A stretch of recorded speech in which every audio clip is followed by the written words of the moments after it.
Monitoring and maintaining compliance is a never-ending struggle with a high price of failure. Firemon helps customers meet complex and varying compliance requirements. Firemon has fully customizable reporting, analytics, assessments, and dashboards to meet the compliance needs of any organization. With Firemon, compliance reports take a tenth of the time, and real-time continuous compliance eliminates the anxiety and headaches of audit preparation. Improve security outcomes by improving security operations with Firemon. Visit securityweekly.com/Firemon to learn more.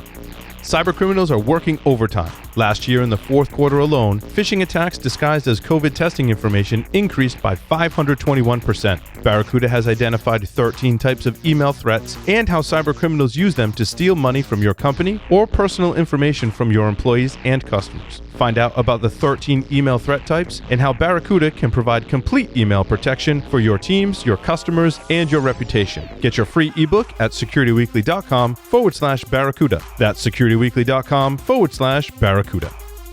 Account takeovers, malicious campaigns, impersonation, and data breaches are on the rise, driven by the pandemic and security challenges of a remote workforce. The number one most common attack vector in breaches is compromised credentials. Constella Intelligence protects your key employees from digital risk by continuously monitoring the deep, dark, and surface web for exposed credentials, detecting threats that others miss with real-time alerts to protect you and your company from a targeted attack. Try it free at securityweekly.com/Constella.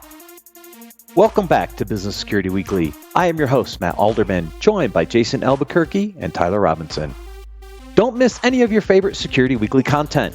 Visit securityweekly.com/subscribe to subscribe to any of our podcast feeds and have all new episodes downloaded right to your phone.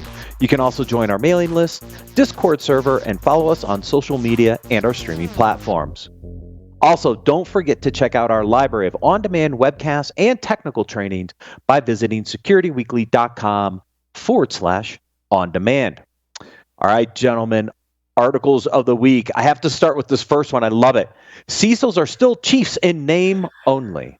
It drives me absolutely mental, Matt, because before the show started, we actually talked a little bit about, 3 years together. 150 or so episodes. I think my first episode was 101, and we're still talking about this. We were talking about it back then, about a seat at the table, being part of the strategic business decisions, having a seat with the board and influence at the CEO level. I can't believe we're still having this conversation where CISOs are not getting the seat at the table. Yeah, it talks about not the extended 30-person monthly management meeting, but the weekly meeting with around 10 people in it. That's where the decisions are made. And if you're not at that meeting, you are not at the table. You're not at the table at all. Absolutely agreed. And it's very telling where, CEOs or boards value security at this point, if that's the case. I mean, it's absolutely astounding that there's not more value in bringing a CISO to the table to be able to explain, the risk in the digital footprint of an organization. I mean, every organization's a technology organization now. There's not any that's not a technology organization, and it baffles me. Yeah, that has to be changing, right? Like, after we've talked several weeks about this, if that is not changing, like, you're obviously behind, and you may be dead already, because the boards need to know this information to make fiscal decisions, to make business risk decisions, to evaluate and to survive if there is a breach or ransomware. Like, all of those things come into play where that will affect your direct line to do business, to get through procurement because you can't get cyber liability insurance. All of those things that businesses have to do relies on technology and the securing of that technology now. Yeah, and I mean, sure. In some instances, you see, security folks being put in and not given that seat at the table, not being strategic. It's almost that check in the box mentality. I know I need a security person, so let me just get somebody who I can put in a role, and it's not viewed as that strategic role. I'm hoping with the way cyber liability insurance is starting to trend. I'm hoping with the way regulation is starting to trend. I mean, we've had conversations, on the show about, publicly traded organizations being mandated to put a security professional on their board. Hopefully, these type of changes are going to help push our security leaders upstream and have that seat at the table. Yeah, this next article talks about the 10 signs of a poor security leader. You could also say 10 signs of a poor board. I mean, you could equate these to pretty much Just any leadership stick leader role. in there. Just stick leader in there, right? So pull security out and just say 10 signs of a poor leader. Yeah. All day long, right? I mean, that's what this is a profile of, right? I mean, inability to think strategically. Nail on the head, right? If you don't have a CISO and that CISO doesn't have a seat at the table, you're not thinking strategically. Right. Just to relate it back to that last article, because, I look at a lot of these as poor decisions by leadership, which is why CISOs aren't getting a seat at the table. A lot of these align with it, right? You're suppressing talent. You're not thinking strategically. You're running from a crisis. You're running from a crisis. I like to see these in a positive light. Like, honestly, if you take and switch this list around and think on the positive side, like, these are the ways you can be doing a better job, or find areas for improvement. Look at each of these and turn that negative around. And that does show good leadership, or that it does offer you a good path towards good leadership. I think that's a good list. I typically don't like the negative connotation put around it, but I think you can adjust that and make this a good strategic roadmap for what you're trying to do. Yeah, that's why 100%. we talk about. It's why we talk about leadership and communication on this show like every week, because it is about some of these leadership qualities and communication skills and the other things in this list that you should be doing on the positive side, not on the negative side, to Tyler's point. Yeah. Let's see. Defining reasonable cybersecurity. Now, this is interesting. This was a study out of Indiana University, and it looks at certain traits across companies to try to understand a definition of what is reasonable cybersecurity. I brought this article in because we were talking about things like security hygiene in the last segment. Mm-hmm. So how many of these tie into this concept of security hygiene? Is that some of the basics like asset management, vulnerability management, configuration management in that definition? And so there's a paper link to this. So I did go in and dig into the paper a little bit, and you'll see components of this, of these security hygiene kind of things, foundational elements that should be part of what is defined as reasonable cybersecurity. The reason this was done was to give other states and local municipalities kind of like a starting point for a baseline for their cybersecurity program. I still don't think it's enough, but it's a starting point. And I thought it was a really good way to link to some research data, kind of done independently as a starting point for certain organizations. Yeah, definitely. And I mean, we know the public sector needs this right now. We had this conversation about, here in Rhode Island, the municipalities and the school districts getting their cyber liability insurance pulled, right? And many of these foundational strategies are what they're going to need to implement in order to even be looked at again for cyber liability insurance. I love that they called out NIST CSF as kind of a framework where they can start, because I think that's the biggest struggle that government entities are going to have, is knowing where to begin. Where do they even start to go down this path? Yeah, I pulled that stat out too quickly. Oh, sorry, Tyler. Just quickly, 59% used NIST CSF in the survey results, which I thought was interesting. They recommended it as a starting point, but only 59% are actually using it. But I think it is a good starting point, Jason. I think a lot of that comes down to budget, right? Like, again, we go back to county and local government is already behind. They're already dealing with cut budgets, cut taxes, lower wages, all of the things they're hampering the regular general public. All those things play into county government. And so they don't have the resources or talent to deal with a lot of this, but they're still a primary focus because they're a government entity for big nation states and ransomwares. There is large cyber liability insurance for many of these municipalities, and so they are a huge target. They house a ton of critical data on, most of the population. So if that's a target and they need access to records, people, information, and maybe access to other government entities, this is a great example. There was the cattle app that hit one of the state departments that allowed an APT actor in this last week, and that's a great example. Like, how many places for their agricultural department are going to have a cyber expert to secure, lock down, and test and do that good cyber hygiene? That's just not happening. Yeah, and this is yet another one of those instances where we as security leaders and professionals in the community can give back, right? So if you think about it this way, the equivalent of a board of directors for a municipality is going to be, the city council, right? Or something like that. They need to be educated just as much as a board of directors does.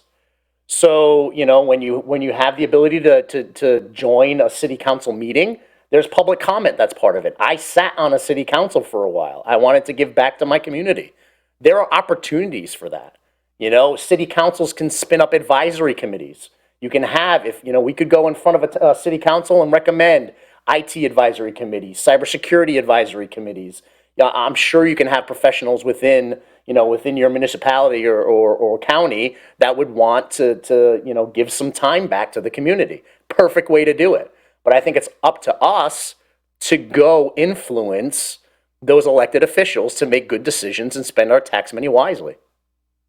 Yeah, that's that giving part, that volunteer. If there's a reason they call it public services, because it takes a lot of time and require you to give up that time, and there's plenty to do. There's just not enough people to handle and do it. That's it. You're dead on, Tyler. When I served on a city council, I literally had another 40-hour-a-week job, right? On top of the 50-something or 60 hours working at my normal job. Because there was a lot there. You have to sit on in other committees. You have to sit on, school board meetings. So there's a lot of investment when you have these elected officials there. And I will tell you firsthand, in areas that we're not experts, we need the expertise. We need the influence. We need people telling us what needs to be done and what should be done, and having them come to the table and educate the leadership. That's how you make change. So, to a certain degree, it's on us. It's on us as community members, as voters, as people who want to make a positive impact on the community. It's up to us to go seek out those meetings and make the change that we need. And how better to affect something that is local and actually makes a difference inside of your community. I mean, that's very rare that we're able to leverage and provide our expertise in a meaningful manner that directly affects our records, our ability to secure things that have our family's records or our family's liability and health and well-being in mind. Like it's a direct correlation. So it is a meaningful give back if you can put the time and energy into it. Agreed. The most successful government is the one closest to the people. It's the most successful is the one closest to the people. So get involved. Yeah, it's your water safety, it's your electrical usage and needs, et cetera, right? I mean, if you think about it, bring it back to home, right? Do you want your water contaminated? Do you want electricity to power all your things? Like, help your local municipalities think about this stuff in a way that secures it and protects it for your own use and for your neighbor's use, right? And I'll tell you, that influence goes upstream as well, because innovative municipalities influence county government, influence state government. So, doing that diligence and having that level of involvement in your local community, those type of things start to spread. Right? And once you see a successful municipality, the neighboring municipality wants to be just like that, right? The state wants to start doing things just like that. So, you can have wider influence if you're doing the right things.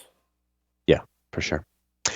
Next article, just quickly, we've been talking a lot about crisis management over the past month or so. This is an article that talks about the importance of tabletop exercises. Yes, test your crisis management plan. Make sure you're ready for one of these attacks actually happens. So I just pulled it in quickly because it was just part of some of our previous discussions. Yeah, it's building muscle memory, right? I mean, at the end of the day, you can go through the actual exercises, you can go through tabletop exercises.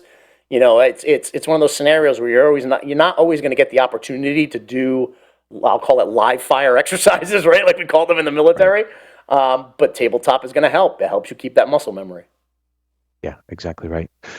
Securities and Exchange Commission proposed new rules that would require public companies to report a cybersecurity incident within 4 business days after the organization determines that has experienced a material cybersecurity incident.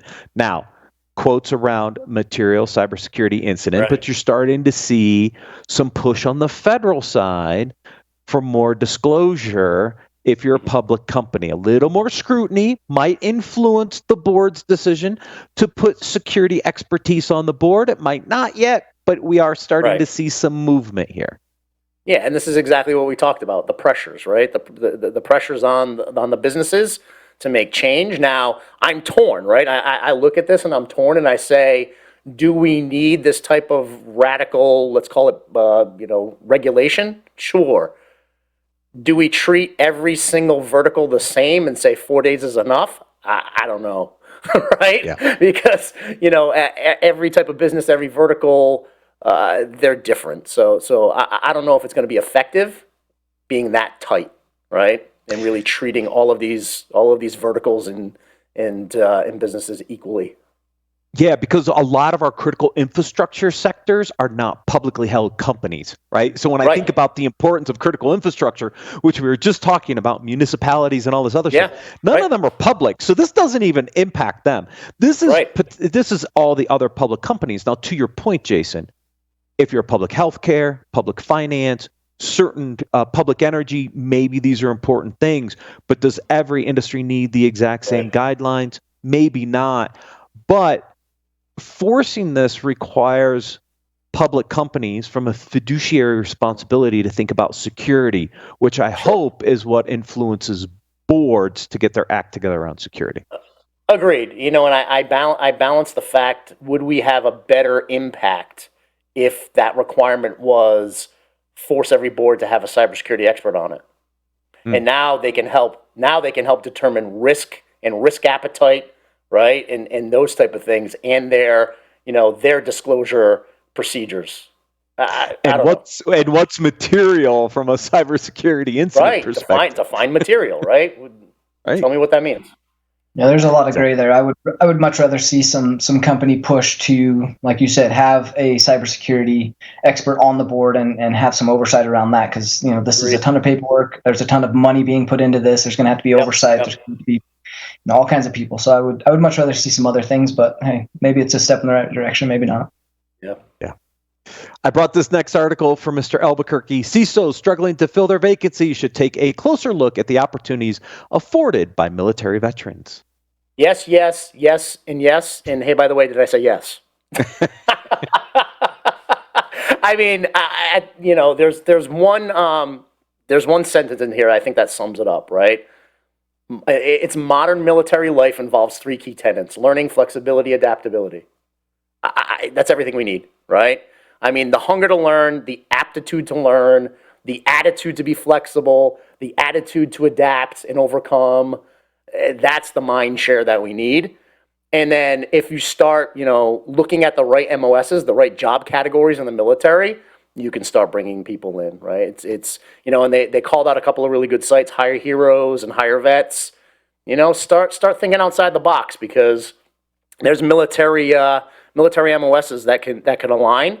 And to be honest with you, we need diversity in the cybersecurity realm anyway. So maybe there's an MOS that you didn't normally think would fit, but they could be a really, really good candidate. Plus, you get some of the added benefit. They typically know how to communicate. They understand leadership and to lead and be led. They understand chain of command really well, disciplined, organized, like all the things that fit into that. Like, you have to have that for the military. So regardless of who you get, like, you get a lot of added benefits no matter how you're looking. Yeah, Agreed. There's been some programs down here in Colorado Springs. There's a huge military community down here. The one gap I see in some of these programs is the apprenticeship side. And that's where I think the industry needs to step up and make it easy for some of these programs to get that talent, use it internally, give them some of the experience that they need. That's the gap I'm seeing in the programs down here, Jason.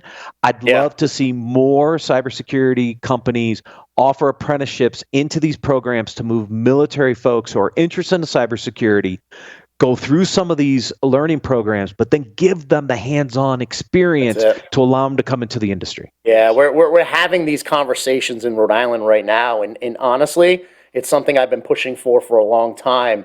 It takes all of the different stakeholders to get something like this done. You have to bring higher ed to the table. You have to bring K through 12 to the table. You have to bring government to the table, because they have some of that workforce money to be able to invest, right? I mean, for a company like mine to set up an apprenticeship program where we can we can take folks over over a curriculum that could be anywhere from 3 to 6 months and get them up to speed on where they need to be to start working in an entry-level position. That's going to take resources. That's going to take money. Well, maybe some of that jobs money would be better in an apprenticeship program than somewhere else. So we need everybody involved, right? We need higher ed to maybe assist with some of the curriculum. Honestly, I'll tell you, K through 12 CTE programs, if we can influence there, we can get kids right out of high school to start coming into jobs, right? So it's really getting everybody together to start thinking about how do we enable this workforce. Yeah, for sure. And if we can build some programs coming out of the military that tie into these other local capabilities and then move them in, it gives us more people coming in into those roles, which is what we need, right? And creates the pipeline, creates the bench. Yeah. Plus, most of these people coming out of the military have 4 years of experience under their belt above and beyond a high schooler potentially, right? Absolutely. Because they've been out there in the field learning, building out communication skills, understanding leadership, right? And so they're in a prime position to come into the market and be well situated. Yeah, for sure. Yeah, and I always think of the life cycle, right? Because I want to take all of the pieces of the puzzle and bring them together. Who would be the perfect mentor for some of these kids coming out of high school jumping into a job, right? Because we're having someone in the military who can mentor them, right? Huge. Now they're learning leadership skills from somebody who was in the military who did it on the daily. Right. And give them some direction of whether going the military route or another route's would work for them. Like, think about how many kids coming out of school who don't know what they want to do. And they have to make a decision. Do I go to college? Don't I go to college? I go to the military.